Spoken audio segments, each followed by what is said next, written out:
If you drive a truck, I want you to sit back and check me out for a minute. Listen to your dog. Everything I'm about to say could save your life or the life of someone you know out here on the road. So let's talk about the facts that nobody else is talking about in our industry, or at least not loud enough. The facts that every one of us are listening to or living with out here on the road. So the numbers I'm about to tell you will sound like an exaggeration, guys. It is not. Every single number I give you guys is from the CDC, the federal government, peer-reviewed research, or the trucking industry's own studies. The sources will be in the description if you guys want to check it out for yourselves. I made this video because American truck drivers are dying and are sick, and nobody's talking about it. 3.5 million of us are out here. We move 72% of the freight in this country.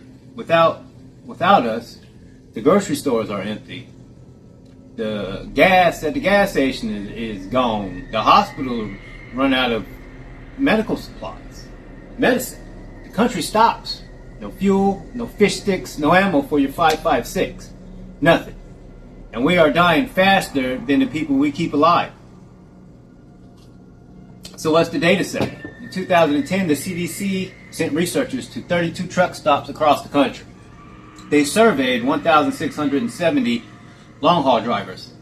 They asked questions. They asked height. They took our weight, our blood pressure. They wrote all that shit down. Here's what they found. 69% of long-haul truck drivers are obese.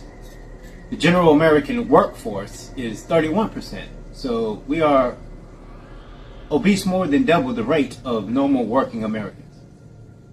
17% of us are morbidly obese.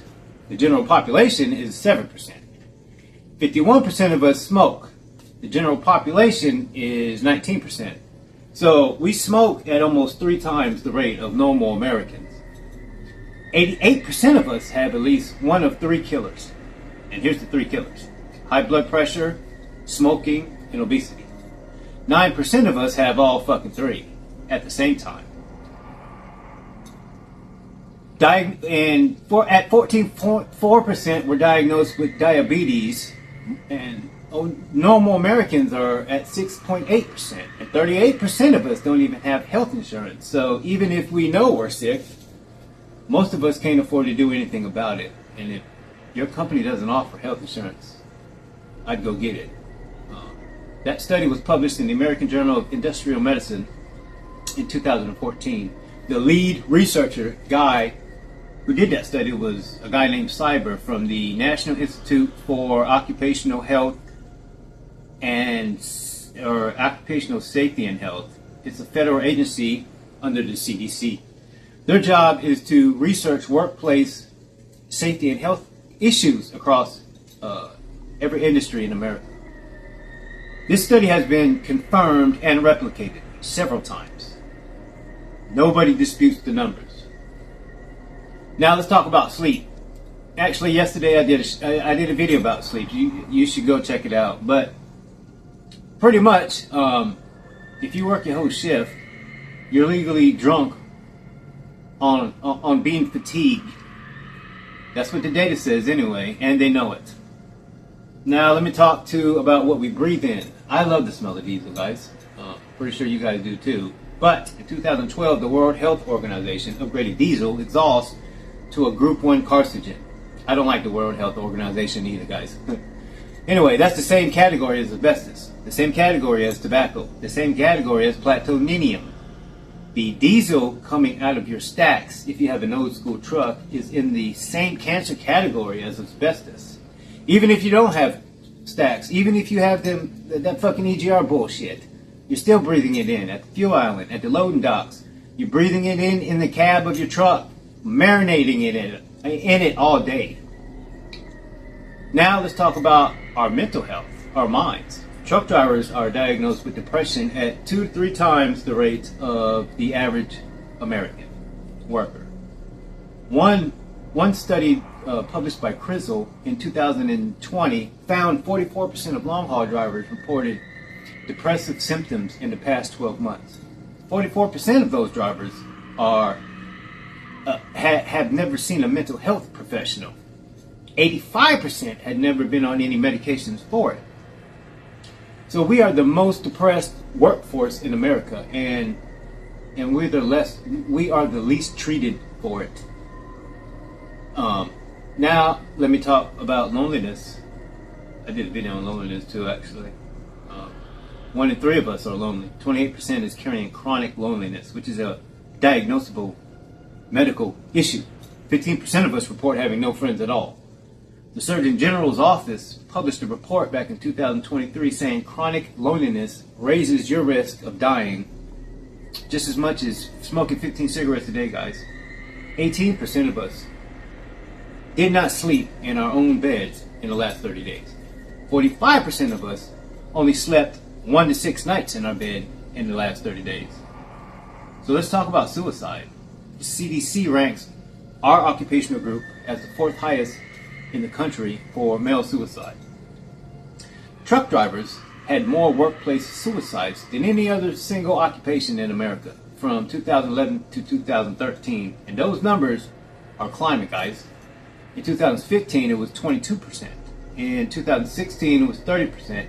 In 2021 it was 34%. We are killing ourselves faster than almost any other workforce in the country, and that trend is going up, not down. Now let's talk about our families. Most important part, right? According to the U.S. Census Bureau of data, our occupational group, truck drivers, has the 2nd highest divorce rate in the country, 40.5%. The only group higher than us is office workers, and they're only higher by 0.1%, a hairline. So while we're out here grinding ourselves into fucking dust, running freight to put a roof over our families and feed them, that same job is also breaking up our families at the same time. Now let's talk about safety. Yay, 98% of drivers report regularly being unable to find safe parking. Everyone knows this. That number is from the Federal Highway Administration's own survey. They did a survey of 12,000 drivers. There's a law called Jason's Law. It was named after a man named Jason Rivenberg, a New York truck driver. In 2019, he ran out of hours. He was in South Carolina. He couldn't find no safe parking. So he pulled into an abandoned gas station, and he was murdered that night. They robbed him for $7 fucking dollars. So at the end of my outros, when I say they'll rob you for $5, that's what I'm talking about. 16 years later, 79% of truck stop owners say they have no plans to add parking. So we're still out here parking on shoulders, off ramps, abandoned lots, because the system has not bent for us, not even the slightest, when it comes to parking. 2024, $455 million worth of cargo was stolen off of trucks in America, a 27% increase in 1 year. The trucker is usually the first one held at gunpoint too. A survey from cdlife.com found 21% of drivers have been victims of crime on the road. 42% of those crimes were violent. Now hear me.